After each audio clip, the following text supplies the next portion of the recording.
Oh God, this is funny, man.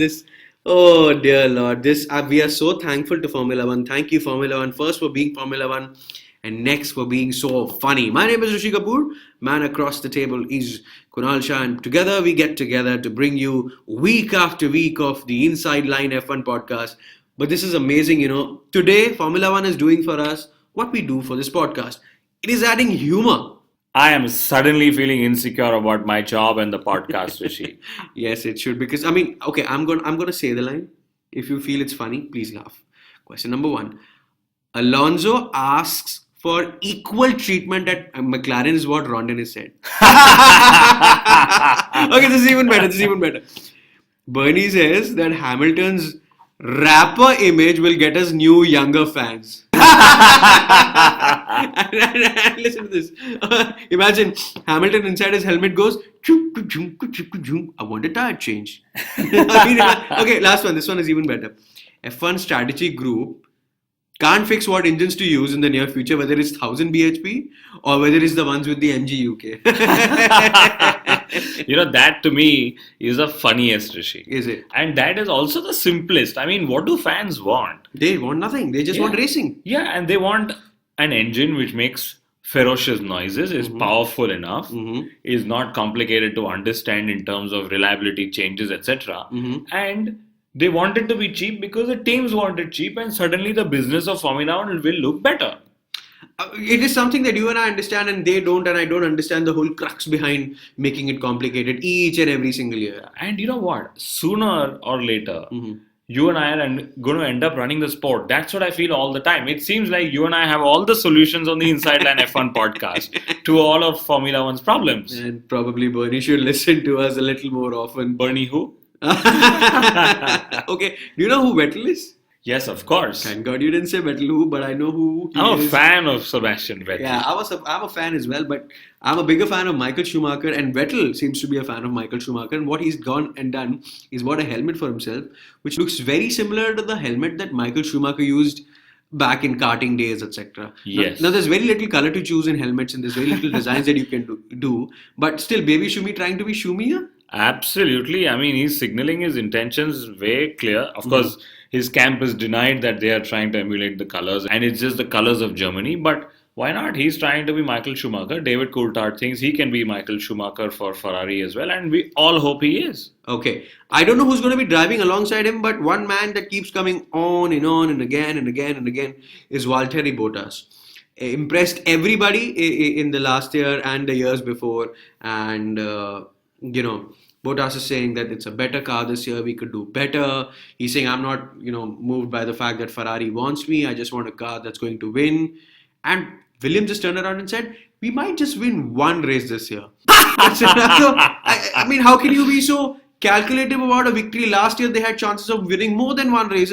They like being the bridesmaid. I am guaranteed with that. They are very happy coming second or third.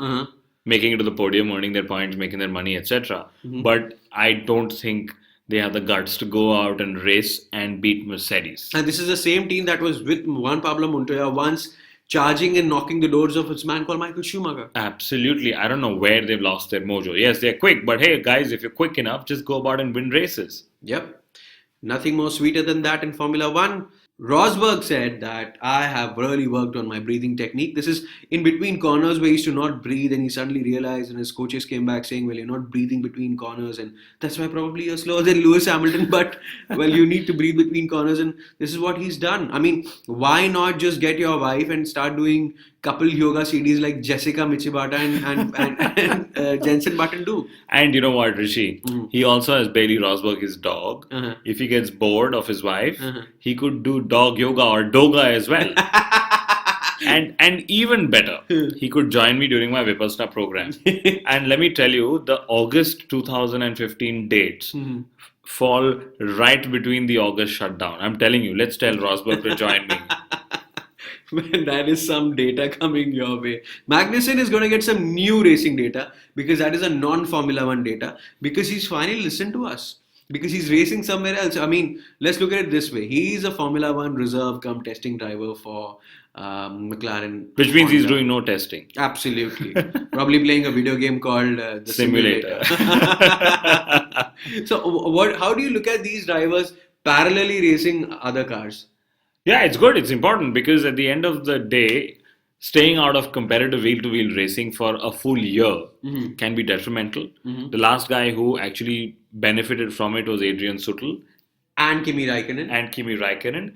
But it's always good to be within the thick of things and go racing somewhere. Well, I don't know how far it's true, but I've also heard that Magnussen was going to be racing for Marussia and McLaren was somewhere, had something to do with it. But Marussia itself might not make it to the calendar, might not make it to the tracks because their entry with the 2014 car has been denied. And now everybody has a different stand on it because the teams have denied it. Some say that the teams feel it's not fair. Some say it's not safe. Some say, well, if they don't get the money at the end of the year, we get it. And Formula One needs every little penny that it can save. Absolutely. And earn. And As earn. bonus, this would be. So, what do you think the stand of the team should be? What is the right thing? Yeah, well, honestly, I'd like to see Marussia racing because the more number of cars on the grid, the better. And having said that, I do believe, and of course, you and I are not privy to information they've shared with the group in terms of what their plans are. But instead of saving them only for 2015 and making sure they just about get to the grid and then they'll run on the FOM money that comes to them at the end of every month, there should be a sustained effort to make sure that they last for another 10, 15, 12, 15 seasons. It shouldn't be that, hey, we helped you for 2015 and like HRT in the middle of the season they pull out. Okay. I mean, that's not what Formula One is about. Correct. So, also another solution that came our way was, well, let's have racing like in the old days where you had a chassis, you used to buy an engine, put all of that together and go racing. This is what Bernie said. Have an old Red Bull chassis, have a neutral engine from somewhere, put it together, call it Marussia, make a car, let it go. You know what? I think apart from Magnussen, Bernie Ecclestone also needs to listen to our podcast. Okay. I like the way you put it. Yeah, because I'm aghast with the kind of suggestions he's given. I mean, we spoke of the F1 strategy group unable to come up with what is the engine to use. But hey, guys, can somebody sit and listen to what the fans want? The fans want a clean, clear formula to go racing. They want wheel-to-wheel action. Suddenly, if you have a 2-tier or a second division Formula One championship or a Formula One race within a race, you're just confusing people. And I'll give you the example of my mother. When Michael Schumacher was so quick in 2002 and 2004 that he'd end up lapping everyone up to third and fourth place, my mom would say, listen, everyone who is ahead of him, suddenly when they see him in his mirrors, they just give way. And that's what will happen even with second division Formula One. And it happens in other smaller motorsports where they have categories and exactly LMP1, LMP2, something 1. And fact is, you and I don't follow it as much, means it's probably not as interesting, although it is, let me tell you, but not what Formula One needs in today's day and age. And here's a man who's brought the sport so much of money, but he's unable to bail the sport out from its current marketing-driven problems. Mr. Ecclestone, if you're listening to us, well, you should. Point number 1. B, make it simple, keep it sharp, keep it fast, and let the drivers go racing. Get some nice retro tracks back. Keep the racing rules really, really simple, and let everybody make money. I know you've made a lot, but sharing is caring is what they say, and racing is caring even more. And we care about racing, so week on week, Inside Line F1 podcast will be at your service with all the gossips, all the inside news, all the datas and data analysis. Rishi Kapoor and Kunal Shah get together to make it happen. Happy racing!